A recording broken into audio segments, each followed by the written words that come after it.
I could feel everyone's eyes on me.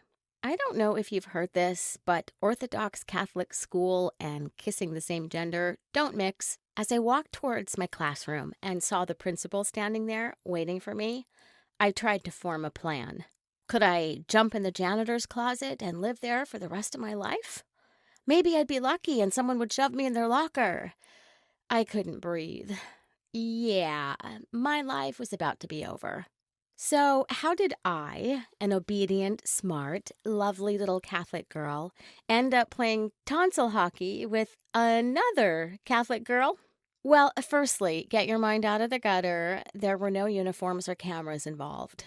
I was raised in the Deep South, the sweet tea loving, gay hating Deep South. My parents were ultra religious. I'm talking no Halloween, no atheist friends allowed within 2 miles of our house. Growing up, all the girls around me started crushing on boys pretty early.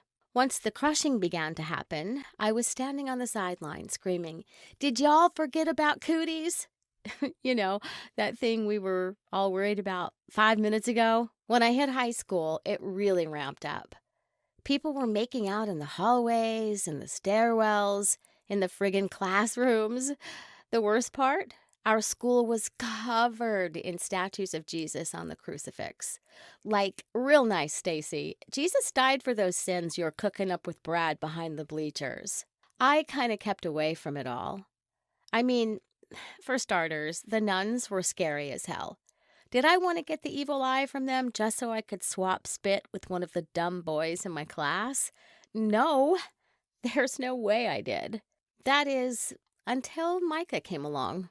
Now, Micah was new, and he did things to me. When I saw him, I felt giddy. He had these beautiful curls and a great sense of humor. I just thought, if I could just get close to him, maybe I could see what this crush thing was all about. One day, I actually ran into Micah at the mall. We walked around for hours, window shopping, talking about life, laughing. I couldn't keep my eyes off of his stupid face. I felt all weird and warm. What if he was my crush? We could get married and live in the woods at the edge of town. We could live off of fast food and drive by to throw eggs at the nuns on our days off. We'd have a dog, of course, but it would totally love me just a bit more than Micah. It would be perfect. Just as I was about eyebrow deep in my fantasy, it began. I saw the whole thing in crazy slow motion. Micah's hand landed on my shoulder. Then, the lean in. The classic lean. His lips were moving towards mine at a snail's pace.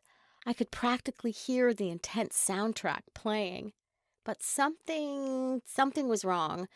I looked at his lips and, ew, they looked all slimy. Were all boys' lips like this? Or was he just greasy? His stubble made me cringe. All I could think was, abort, abort. Jump in the fountain, punch him in the face. Remind me again, why did people want to do this? But I caved, and boy, was it a horrible decision. The kiss felt like two slugs were either doing it or trying to kill each other on our faces. What the heck was the point of this? As he pulled away, I swear to God I was about to throw my food court pretzel up on him. He smiled at me all suave, or I guess he was trying to be suave. All I saw was a face I wanted to punch. He leaned in again, and I pushed him off. I mean, I loved laughing with him, walking around with him. I even loved just looking at him. But that, yeah, I never want to do that with him again. A few weeks passed like this. We'd go out, have a kick-ass time, and then the inevitable would happen. He'd lean in for the kiss. I'd watch in horror like someone was about to stab me. One day, I couldn't take it anymore. I shoved him off and told him I didn't like kissing him. One might imagine he'd say, "Oh, that's okay. You're rad anyway. Let's go get some mozzarella sticks." But no. His totally measured, logical response was to stand up and scream, "What are you, a lesbian?" Nothing like having that screamed in your face in the deep South. Why didn't he just put me on a stake and set me on fire while he was at it? I said no, but as I was walking home, all I could think was, holy, am I a lesbo? Like, like Ellen or, some other famous lesbian? I mean, I checked the main box. I didn't like kissing boys. So I set out on my lesbo quest. I felt like every Jesus statue in the school was staring at me, like they somehow knew what I was about to do. There had been a rumor about a girl in my class, Camila. Now, Camila had been totally ostracized when the rumors started, so I couldn't be seen with her, or people would talk. One day, I messaged her and invited her to the movies. She met me there, and after the movie, we sat in the lobby sharing a meal. I kept repeating to myself, "This is just a test. Just a test. You're not even, into girls. Except, wow, her hair is pretty. And her eyes, they just sparkle. And she smells so nice, and holy, I am a lesbian." Camilla made me laugh, and I put my hand on her leg. From that moment forward, it was go time. She started to lean in. My heart felt like it was going to bust out of my chest and knock her out. She pressed her lips against mine, and I was in Slug City again. Inside, I felt hollow, like someone had scraped out my guts. When we pulled apart, I actually felt tears welling in my eyes. What was wrong with me? I wanted to slap my brain and tell it to wake the hell up. Camilla didn't even have time to react to me crying, because she was looking beside us with a terrified look on her face. I looked to my right, and Micah was standing there with his dumb jaw on the floor. No, no, no! What was he going to call me now? Micah snapped a picture and ran off. But not before he flipped me the bird over his shoulder. He's a classy man, after all. Camilla turned to see my crying. She leaned in to brush my tears, and I shoved her away. Getting ready for school the next day, I prepared to walk into my funeral. Walking up the path to the building felt like a death march. I had a neon blinking sign over my head that screamed, "Kick me! I am lesbian! Kick me!" The whole day, people gave me nasty looks as I passed. Super loving of them, right? The icing on the cake? Camilla was nowhere to be seen. Yeah, that's right. The girl that got me into this mess just shot me off into battle by myself. I started walking to my last period class, and that's when I saw her. My principal standing there, tapping her foot impatiently with rage burning in her eyes. If looks could kill, I would have been vaporized and left for the janitor to clean up the minute I turned the corner.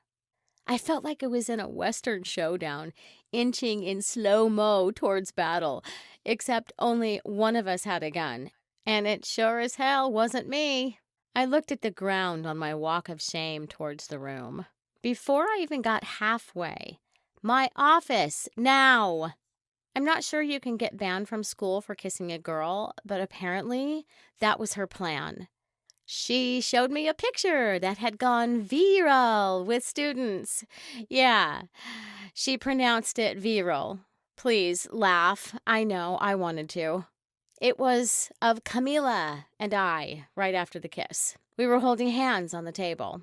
The principal went on and on about how this was unacceptable and what would God think.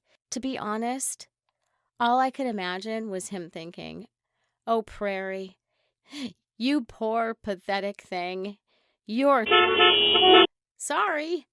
Even worse, she told me that the picture was grounds to get me kicked out for illicit content. Was this when I was supposed to tell her that I didn't even like kissing? Or was I supposed to tell her to check under the bleachers to catch literally any other student? She told me she was going to tell my parents.